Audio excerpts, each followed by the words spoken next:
존경하는 이병석 국회의장님과 선배 동료 의원 여러분, 경남 진주 출신 김재경 의원입니다. 삶의 목표가 행복이라면 정치도 국민을 행복하게 해주는 게 목표일 것입니다. 행복은 풍족하게 잘 사는 것도 필요하지만 국민의 마음을 하나로 모으는 것도 그에 못지않게 중요합니다. 그런데 현실은 경제 활성화와 국민 통합 모두 만족스럽지 못해 송구한 마음입니다. 그러나 우리는 해방 후 짧은 기간 안에 정치, 경제, 사회, 문화, 외교, 국방 모든 면에서 비약적인 발전을 이루어 각 분야가 그 역할을 제대로 하고 있습니다. 이제 우리 대한민국은 특정한 사람이나 세력에 의하여 통치되는 나라가 아니라 상호 견제하고 균형을 이루는 시스템에 의하여 규율되는 나라가 된 것입니다. 저는 오늘 우리의 국가 운영이 합리적인 시스템에 의하여 제대로 돌아가고 있는지, 고치고 보완할 부분은 없는지에 초점을 맞추어 질문하고자 합니다. 총리께서는 단상으로 나와주십시오.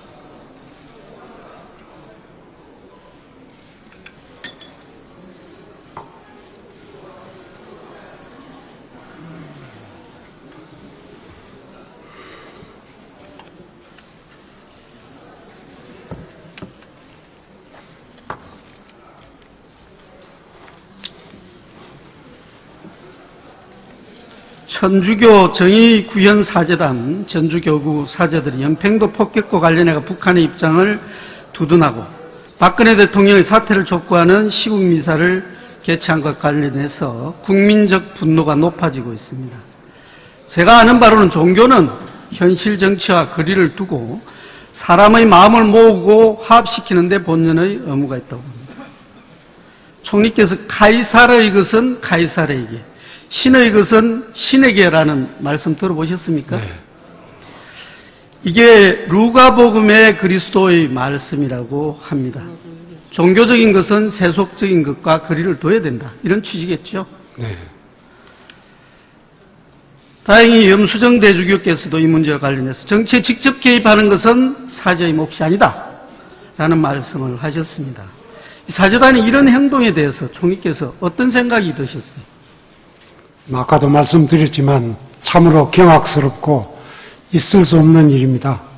우리나라를 지키기 위해서 목숨을 바치고 피를 흘렸던 우리 호국 영령들에 대한 모독이고 전 국민에 대한 위협이고 국가를 부정하는 행위라고 보기 때문에 이 문제에 대해서는 심각하게 다뤄야 된다고 생각을 합니다. 총리 의견에 저도 전적으로 동감합니다. 혹시 이런 일은 없겠지만 일부 이제 또 이 사람들이 뭐 이런 일들을 할 우려가 있다는 걱정이 있습니다. 이 일련의 사태에 대해서 정부에서 어떤 대책을 가지고 계십니까? 네, 앞으로 그 법을 위반하는 행위에 대해서는 단호한 입장을 취할 수밖에 없겠습니다. 이게 국가를 부정하는, 또 자기 조국에 대해서 그 총을 쏘는 사람을 비호하는, 이게 어느 나라에서도 있을 수 없다고 생각하기 때문에 이 점에 대해서는 확고한 의지로 나아가야 된다고 생각을 합니다. 예, 각자의 영역을 존중할 건 존중하지만 법의 잣대는 모든 국민에게 다 공평해야 됩니다. 엄격한 처리를 주문합니다. 네. 아까 동료원께서 질의를 하셨는데 교과서 검증과 오류 시정은 권한 있는 기관에서 절차에 따라 해야 되는 거지 총리의 생각과 입맛에 따라서 할 수 있는 건 아니잖아요. 네, 지금 하고 있습니다. 예. 총리 사법시험 칠 때 2차 시험 가면 국사 있었습니까? 그때는 없었습니다. 그 이듬해부터 국사가 이제 송고사 과목이 들어갔더라고요. 예. 그래서 제가 그 당시에 중학교 다녔는데 옆집에 고시 공부하는 형이 있어서 놀러 갔는데 7개 법에다가 국사가 이게 2차 필기시험 들어있는 걸 보고 참 신선한 충격을 받았어요. 그만큼 이제 그 당시에는 국사가 우리의 그 정체성 확립이나 국가 간 정립에 중요하다는 판단 아니었겠습니까? 네, 그렇습니다. 그런데 어쨌든 2005년부터 국가고시에서도 사라지고 심지어 공무원 시험, 대학 입학 시험에서 국사가 이게 과목이 사라져버렸어요. 앞으로 이 부분에 대해서 총리 생각은 어떻습니까? 2012년부터 행시에 이 한국사 시험이 들어온 것으로 알고 있습니다. 그동안 이 국사 문제는 공무원 시험에서 들어갔다 빠졌다 여러 경로를 겪었습니다만 앞으로는 이 문제가 신중하게 깊이 있게 검토되어야 되리라고 생각을 합니다. 네, 잘 한번 봐주시고 총리 들어가시고 네. 교육부 장관께서 나와주시죠.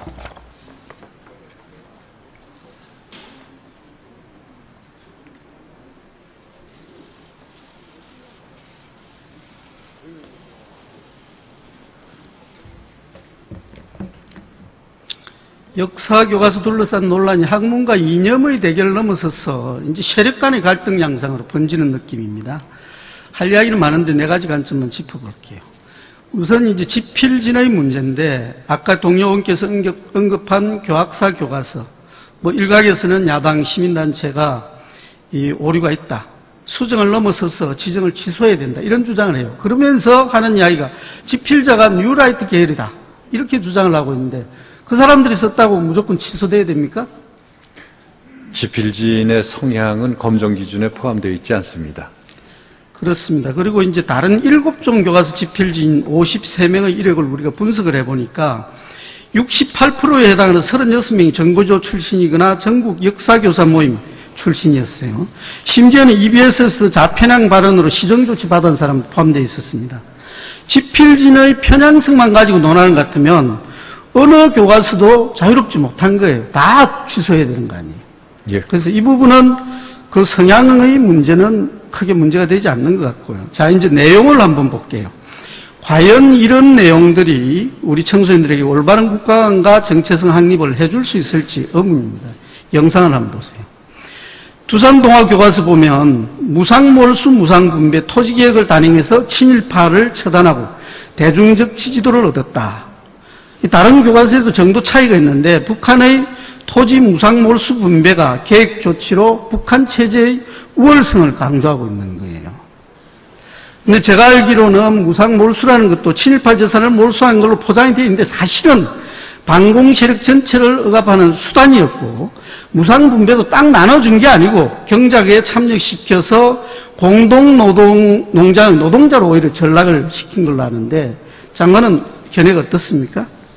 예, 총리님께서도 앞에서 말씀하신 것처럼 검정을 통과한 8종 교과서 전반적으로 여러 가지 사실에 부합되지 않거나 부적절하게 기술된 그런 부분들이 많이 발견이 돼서 저희 교육부가 1차적으로 수정을 권고했습니다. 자체적으로 수정하도록 권고를 했고 상당 부분에 대해서는 수정 권고에 따라서 수정을 해왔습니다. 그러나 일부 사항에 대해서는 지필진의 이견 등으로 해서 수정을 안 한 상태로 있기 때문에 그런 내용에 대해서 지금 현재 수정명령권 발동을 검토 중에 있음을 말씀드립니다. 예. 장관, 우리 대한민국이 정통성을 가진 한반도 유일한 합법 정부라는 것 동의하시죠? 예, 그렇습니다.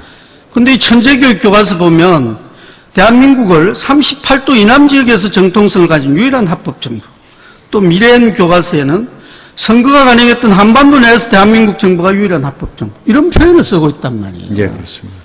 우리 헌법 3조를 보면 대한민국의 영토는 한반도와 부속도서란다, 이렇게 되어 있는 거거든요. 네.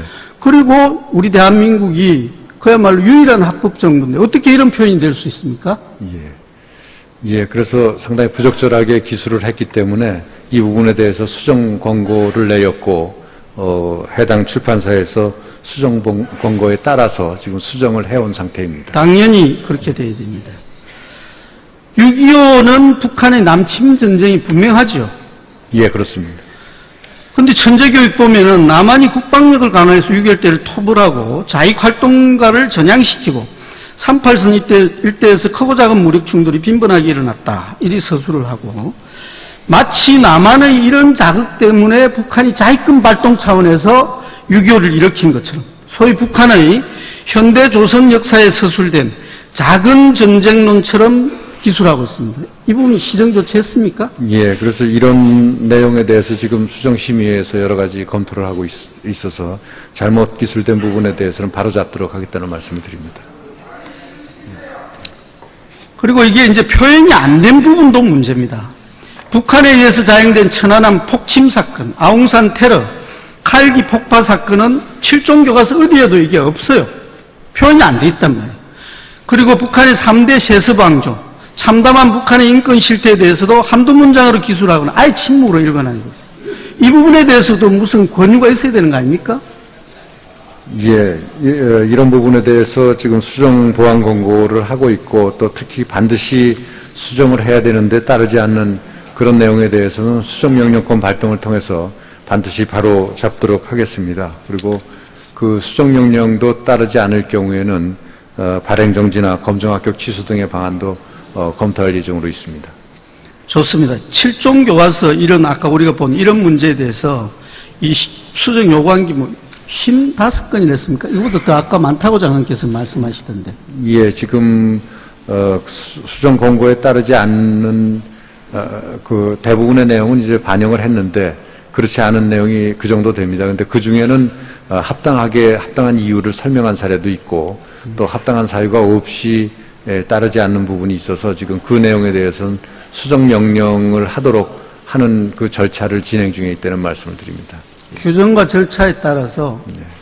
엄하게 좀 해야 됩니다. 그래야 이게 바로 서죠. 네. 도대체 이 나라가 영이 안 쓰는 나라가 돼가야 되겠습니까? 하여튼 저 지켜보겠습니다. 교과서의 검정 시스템 자체가 부실하다 이런 지적이 있습니다. 지금 우리 검정 시스템은 어떻습니까? 예, 이번에 역사교과서를 계기로 해서 전반적으로 검정 시스템을 살펴보니까 의원님 지적하신 대로 상당히 보완 개선해야 될 점들이 많다 하는 그 판단을 가지고 있습니다. 그래서 앞으로 교육과정 개정 시에 이 문제에 대해서 종합적인 개선 방안을 강구해서 추진할 계획으로 있습니다. 저희들이 보니까 필요에 따라 비정기적으로 실시를 하고 공고부터 최종 합격까지 8개월 짧은 기간이고 그것도 상설이 아닌 아웃소싱 형태의 TF 임시로 이렇게 해가지고 이래가지고는 계속 논란에 휩싸이는 겁니다. 그래서 저희들은 차제의 역사교과서뿐만 아니라 각종 교과서의 이런 논란을 잠재우기 위해서 가칭 교과서 검정청 같은 상설기구가 필요하다. 그리고 물론 양식이 있는 검정 인력도 충원하고 또 운영 내실화를 위해서 예산 확보도 필요하다. 이렇게 보는데 어때요?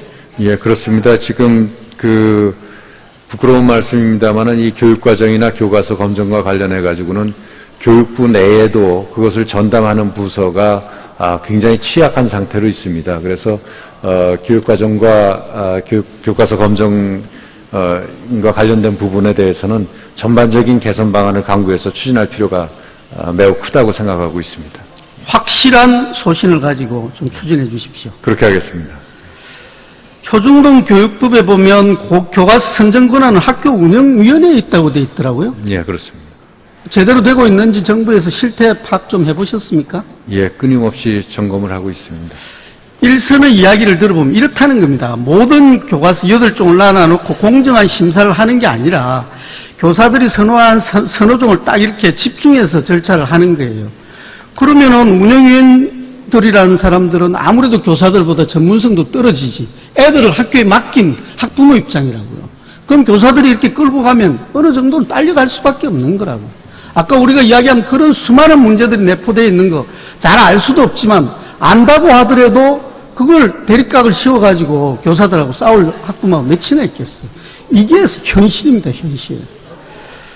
그래서 이 교육부에서 보다 이 규정이 제대로 지켜지고 있는지 엄격하게 한번 실태 파악을 해서 잘못된 부분에 대해서는 규정대로 해야 돼요. 그리고 이 향후에 특정 집단의 소속 교사들이라든지 특정한 세력 개입에 휘둘리지 않고 모든 교과서에 대해서 공정한 심사와 선정이 이루어지도록 관리 감독을 강화해 주셔야 된다니까요. 그렇게 네. 하시겠습니까? 네, 그렇게 하겠습니다. 대안학교 도입 취지가 뭡니까? 어떤 절차로 이 학교가 세워지는 거예요? 대안학교는 학업을 중단하거나 이 공교육 체제의 성격에 잘 그 교육을 받지 않으려는 그런 학생들에게 어떤 대안적인 학습 기회를 제공하기 위해서 도입이 되었고, 이 학교를 설립하기 위해서는 대안학교의 설립 운영에 관한 규정에 따라서 일정 요건을 갖춰서 교육감에게 인가를 받도록 되어 있습니다. 많은 문제점들이 이야기가 되니까 지난 6월 감사원에서 감사한 거 알고 계시죠? 예, 그렇습니다. 그 지적한 내용에 대해서 좀 파악해 보셨습니까? 예, 감사원 처분 요구사항은 크게 봐서 두 가지입니다. 하나는 미인가 대안학교와 관련해서 중퇴시에 수업료 반환이나 학생 안전에 대해서 지도 감독하는 방안을 마련하라는 것이고, 또 하나는 인가를 받은 대안학교의 의무교육 대상 학생들에게는 교과형 도서를 무상으로 지원할 필요가 있다 하는 지적이 있었습니다. 이 말고도 많은 문제가 있는데 교육부에서 파악하고 있는 문제들은 또 어떤 게 있습니까? 예, 그 일부 대안학교의 경우에는 워낙이 아주 영세하기 때문에 학생들에게 필요한 최소한의 안전설비조차 갖추지 못한 그런 경우도 있고, 또 일부 대안학교는 고액 부담금을 징수한다든지 이 교육과정 운영에 대해서 제도적으로 관리감독 규정이 없는 등의 여러 가지 문제가 있다고 생각을 합니다. 그러니까 제도권 내에 있는 대안학교도 이런 문제가 있는데, 문제는 185개 이런 비제도권 대안학교, 그 중에서도 충분히 제도권 안으로 들어올 수 있는데도 자발적으로 안 들어오고 있는 이 72개의 학교, 여기에 문제가 있다는 겁니다. 네. 한번 봅시다. 이 사람들이 연대를 결성해가지고 국가가 소위 교육에 영향을 미친다면서 등록을 스스로 거부하는 거예요. 연대 만들어서. 알고 계시죠? 예, 그런 그 교육 내용 한번 볼까요? 영상자료 한번 보시죠. 이 설립자나 교사 대부분이 강성 정교조나 종북 자익단체 출신 이 대안학교들은 수학여행을 간다면서 제주 강정마을 찾아가요. 집회 현장에. 베트남 가가지고 한국 민간 이 살인 현장이다, 이런 거 이제 구경하고 있다는 겁니다. 내용은 들어서 알고 계시죠? 예, 듣고 있습니다. 그리고 진로를 탐방한다면서 기륭전자 파업 현장 가요. KBS 계약직 투쟁 선포식 참여해요.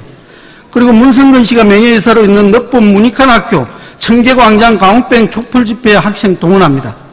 그래서 같이 사진 찍고, 졸업식에서는 북한에서 온 축제를 그대로 읽어줘요. 이거 대한민국 학교 이럴 수 있습니까?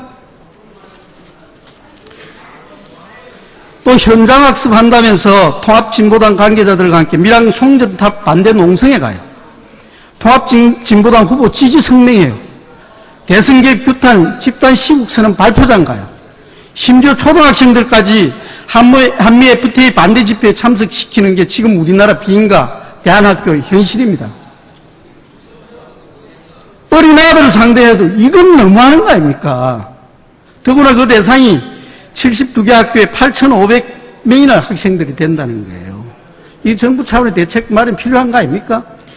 예, 문제가 많이 있다고 생각합니다. 저희 지금 그 교육기본법에 보면은 교육은 정치적으로 중립이어야 되고 어떤 파당적 이해를 위해서 사용되어서는 안 된다는 명문이 규정이 돼 있고, 이것은 대안학교의 경우에도 마땅히 적용이 돼야 된다고 생각합니다. 다만 지금 대한교육기관과 관련된 제도가 미비한 부분이 있습니다. 예를 들자면 대안학교에 대해서는 등록제를 도입한다든지 해서 일정한 범위 내에서의 그 시설이나 교원 여건 또는 교육과정에 대한 그런 부분에 대한 기준이 필요하다고 생각이 됩니다. 그래서 그 기준에 따라서 대안교육이 이루어지고 또 훌륭하게 그 운영이 되고 있는 대안학교에 대해서는 여러 가지 지원 방안을 강구하는 등 종합적인 개선 방안 강구가 필요하다고 생각하고 지금 실무적인 작업을 진행 중에 있다는 말씀을 드립니다.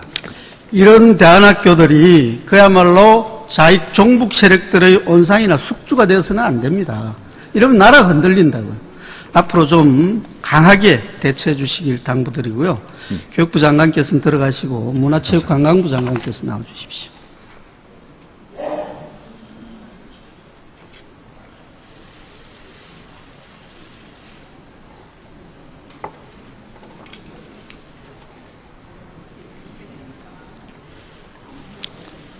문화체육 차관입니다. 아, 그래요. 국보 이 숭례문 242억 들어가지고 5년 만에 복원했는데 6개월도 지나지 않아서 총체적 부실 복원 지적되고 국민들이 분노했고 문화재 청장이 경질되는 사태로 갔습니다. 우리나라 경제적 규모와 문화적 수준을 고려했을 때 충분히 원형으로 복원해서 역사적 자긍심을 심어줄 수 있었다는 국민적 공감대가 있었던 거예요. 근데도 정부가 이런 국민적 열망과 기대에 부응하지 못하니까 그게 이제 분노로 폭발한 겁니다. 차관께서도 이 점에 동의하시죠? 예, 그렇습니다. 촉성루는 부병루하고 영남루와 함께 한국 3대 누각입니다. 국보였던 촉성루가 6.25 때 이제 전난으로 소실이 됐어요. 그래서 60년에 복원이 돼가지고 원형이 이제 훼손됐다. 이런 이유로 국보 지정에서 해제가 돼버리고 지금은 지방문화재 중에서도 제일 낮은 등급인 지역문화재 자료로 지정 관리되는 이게 이제 현실입니다.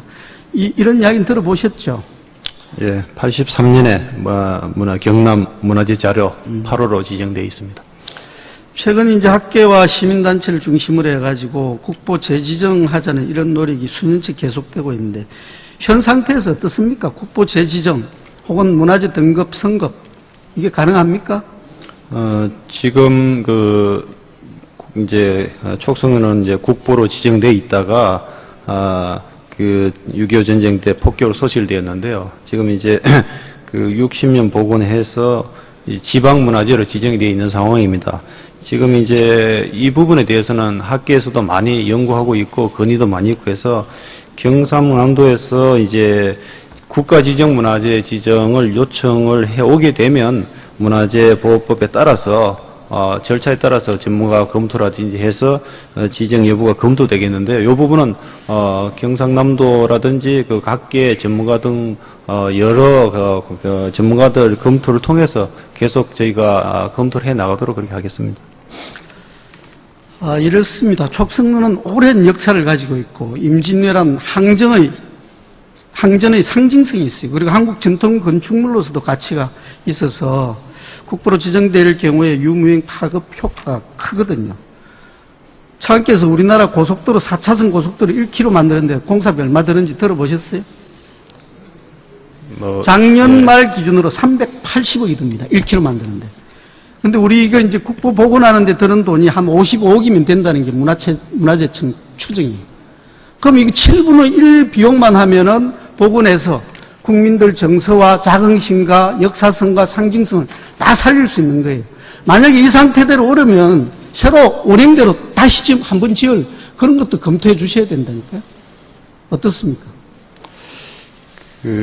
지금 이제 촉성루에 대해서는 이제 전문가들의 원형 재건축 이야기도 좀 논의가 되고 있고 여러 논의가 있는 걸로 알고 있는데요. 지금 문화재 우리 현행법상 문화재보호법을 보면 저희가 국가지정문화재라든지 중요 무형문화재 여기에 어떤 관리 보호 수리 활용 보호 육성 이런 쪽에만 지원할 수 있도록 법상으로 이제 그렇게 되어 있어서 사실은 이 부분에 대한 재건축이라든지 이런 부분에 대해서는 법상에 좀 제한이 있습니다. 그건 그렇지 않다고 봅니다. 원래 국보였잖아요. 원래 국보. 그걸 복원하자는데 그게 지금 현재 아니라 해가지고 규제 대상이 아니라면 그게 말이 되는 소리예요? 그건 아니고요. 그건 아닙니다. 아니고 아까도 말씀드렸지만 고속도로 1km 만드는 비용의 7분의 1만 하면 이거 살려서 국보 복원하고 국민들 자긍심, 지역민의 어떤 프라이드 살릴 수 있는 거예요. 그리고 관광 효과도 제일 커요. 이게. 이거는 저희 경상남도라든지 문화재청 관계기관하고 협의를 해 나가도록 하겠습니다. 적극적이고 전향적인 검토해 주셔야 됩니다. 들어가시고 총리께서 잠깐 좀 나와주시겠습니까?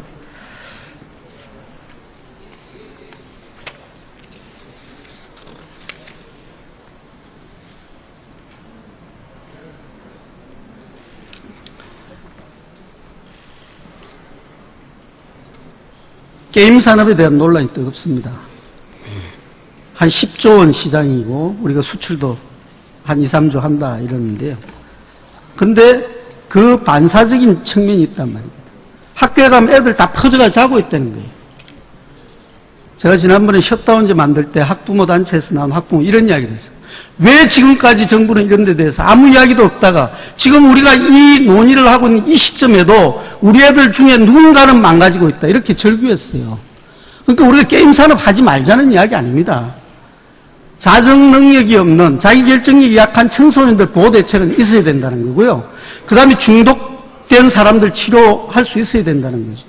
이 부분에 대해서 균형 있는 그런 정책을 펴야 됩니다. 어떻게 생각하세요? 네, 참 어려운 문제이면서도 중요한 문제입니다. 이 게임 산업은 그 창조 경제 측면에서 보면 매우 유망하고 중요한 사업이면서도 또 그 청소년 중독 문제를 생각하면 또 규제도 필요한 그런 분야라고 생각을 합니다. 앞으로 이 부분은 잘 조화가 될 수 있도록 여러 가지 연구도 하고 관계 부처 간의 협업을 통해서 좋은 방안을 찾아가도록 하겠습니다.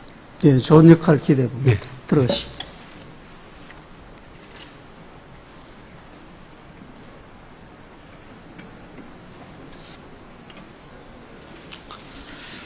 강한 나라는 국가 시스템이 강합니다. 우리가 국가 시스템이 제대로 작동하고 있는지, 고칠 점이 없는지 끝없이 정부와 국회가 논의를 통해서 결론을 내어 나가야 된다고 생각합니다. 경청해 주셔서 감사합니다.